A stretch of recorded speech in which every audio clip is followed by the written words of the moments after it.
What is up? Welcome back to another episode of Miller's Menu right here on YouTube. Today we're going to be making Indiana's official state sandwich. That's right, the pork tenderloin sandwich. If you're from Indiana, you have had it, you probably love it, and if you're not from Indiana, you may have never even heard of it. So today we're going to be making it right here on the Blackstone. I am super excited for it. So let's get into the ingredients, but first, roll that intro.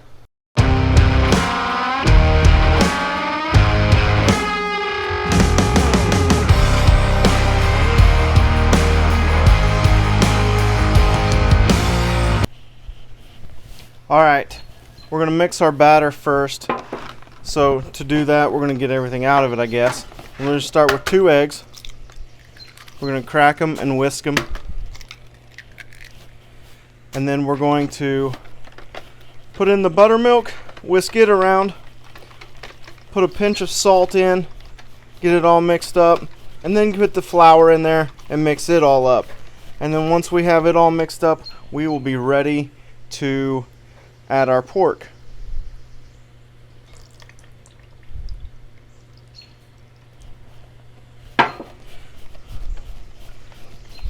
You can put it all in at the same time and do it. I like to just kind of mix it together as you're putting the ingredients in, so it's a nice it's all mixed as you're adding the next ingredient. It's a little easier than getting it all clumped together. A little bit of salt here because we're going to marinate it. We're going to marinate it for anywhere from 4 to 6 hours to 24, 36 hours. I like to usually do it overnight, so I'm doing it this evening, and then actually tomorrow evening after work I'll make the pork tenderloins themselves. So we're just going to put the flour in, mix it all up. We're going to put a little bit of salt in here, like I said, because it's going to marinate in here overnight. But we're not going to put a ton of salt in there because the breading that we're going to use, spoiler alert, saltines, has salt in it.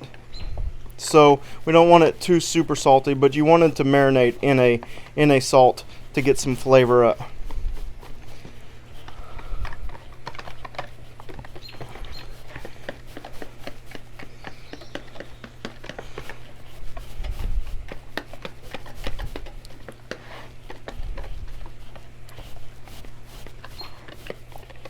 Alright, the amounts are in the description below, but that was 2 cups of buttermilk, a cup of flour, pinch of salt, and 2 eggs.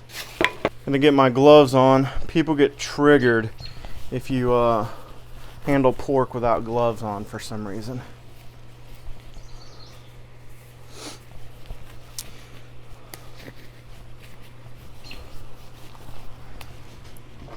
Alright. So what we're using today is a boneless pork loin, not a pork tenderloin. So the differences are, when you get a pork tenderloin, they're going to come from the store and they're going to be cut in half, and they're going to only be about that wide. We want a big wide piece of pork so we can cut it and make our big traditional size Indiana tenderloins. You can use a tenderloin. I have used tenderloin. They turn out fine. They just aren't as big and traditional as the Indiana tenderloins are. Speaking of big, look at this thing. I am professional now. So what you're going to do is take your big loin, throw it on a cutting board, and you're going to cut these into chunks of about 1 inch or so. So I'm actually going to take this 2-pound loin and cut it into 4 pieces. Maybe 5. We'll see.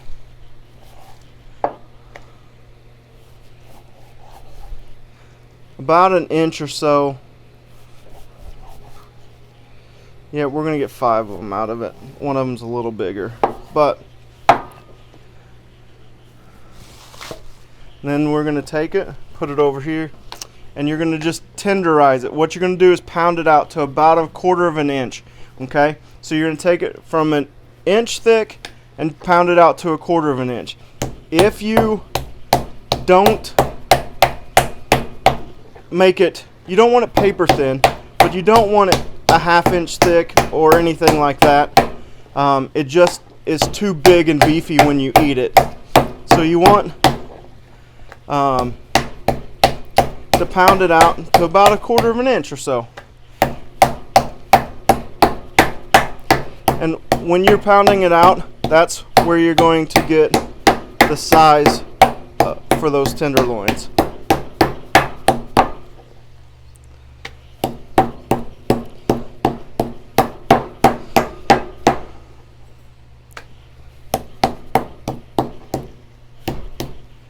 Okay, there's your first one.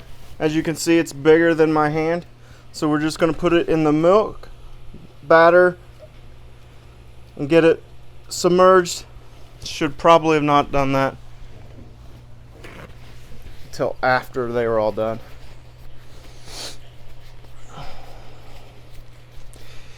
A lot of people use wax paper or even a baggie to put it in. It just keeps it from chunks going flying and having to clean it up. I think it's more of a pain to have those because they keep tearing and things like that. So what you're going to do, I'm outside as you can see, so cleaning up is a little easier than splatting this all over your kitchen. But if you are inside and worried about it, just put a piece of wax paper over the top of it, or even put it inside a Ziploc baggie.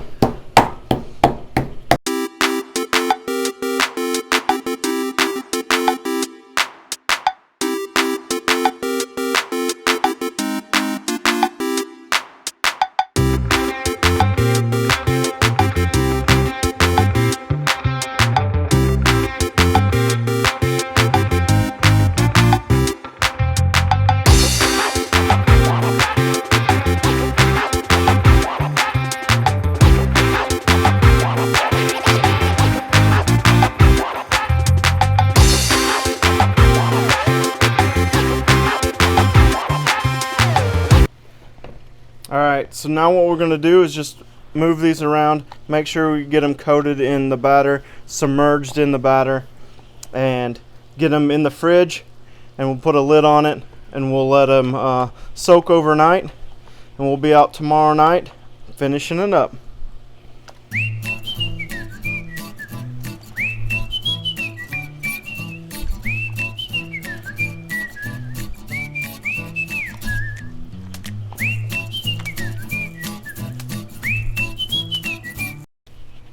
Okay, we're back. I have cut those and tenderized them yesterday, put them in the refrigerator to marinate overnight, and here they are. So today we're going to be breading them and then frying them. For the video, I'm going to be doing two because we're going to do it in two different methods to show you the pros and cons of both of those. But let's get these breaded. So we're just going to take them out, and the breading coat is just crumbled up saltine crackers. Nothing else, nothing more, nothing less. Just saltines. You can use panko crumbs, you can use bread crumbs, you can do all that, but the best and the most authentic breading for a tenderloin sandwich is saltine crackers. It gives it such a great flaky crust when you fried it.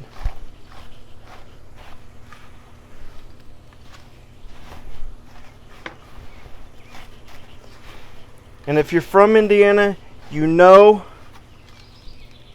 they're known for being big. How are those for size?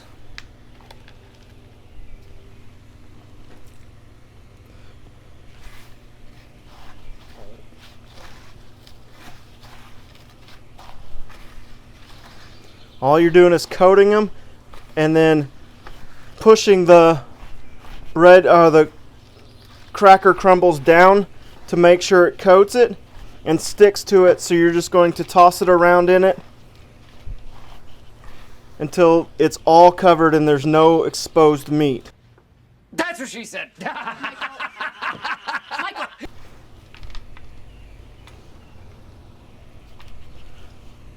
All right.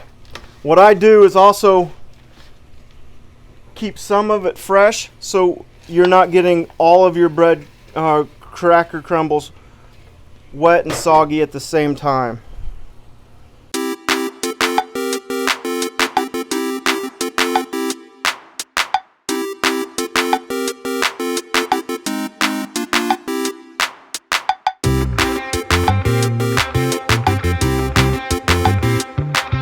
All right, we're back.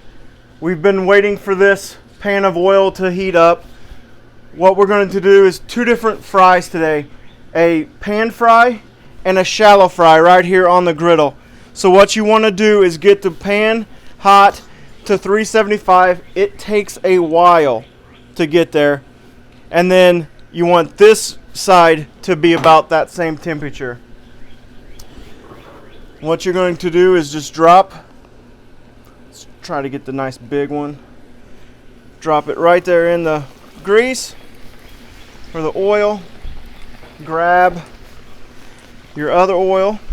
Make a nice pool of it right there on the griddle. You're going to go through some, but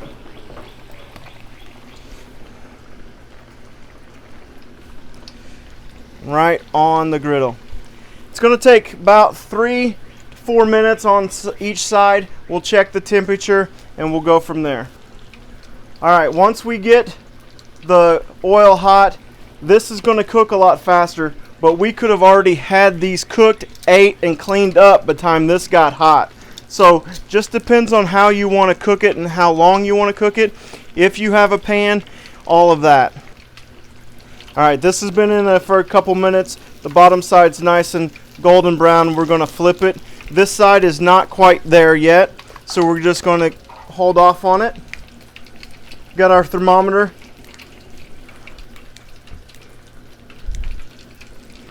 Pork needs to be at 175 or you'll get sicky. All right, this side, this pork is golden brown. The other side hasn't even been flipped yet. But we're going to take this off and we're just going to check the internal temperature, but we don't want to burn the breading.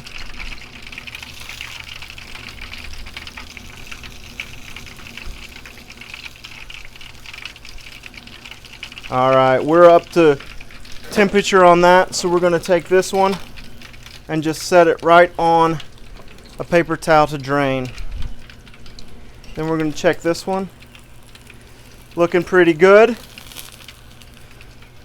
This one you'll have to flip a couple different times, but we'll get there on that one.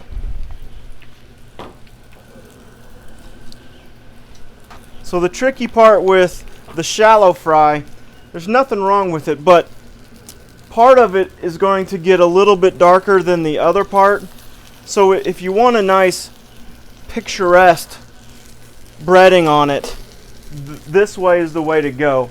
But you can absolutely cook one directly on the Blackstone. One eternity later. And that one is done as well. It's up to 175 degrees.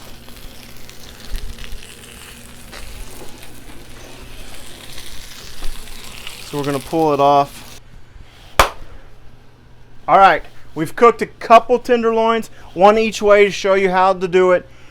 If I'm going to cook several and I have the time, I'm going to cook it in a pan every time just because it's quicker once we come up to temperature. If I'm only going to cook one or two, I'll just throw them directly on there. I'll have them done before the pan could even heat up. So the only thing we got left to do is to take a bite of this wonderful, giant Indiana Tenderloin.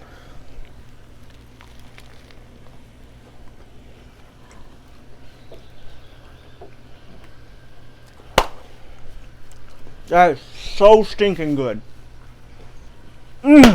Yeah. It's flaky. It's wonderful. The seasoning, everything comes through perfectly. I put lettuce, onion, and mayonnaise on it, you can at me. I don't care. I don't need your pickle, and I sure as heck don't need your mustard. So, other than that, I do appreciate you guys watching. Give me a thumbs up and like the video if you like Indiana tenderloins. I love them. The thumbs up goes a long way. And thank you for watching another episode of Miller's Menu, and we're out.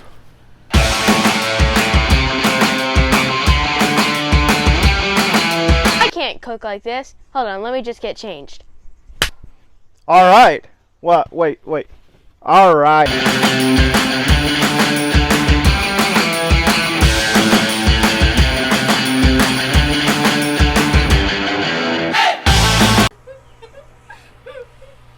Welcome to another gun show.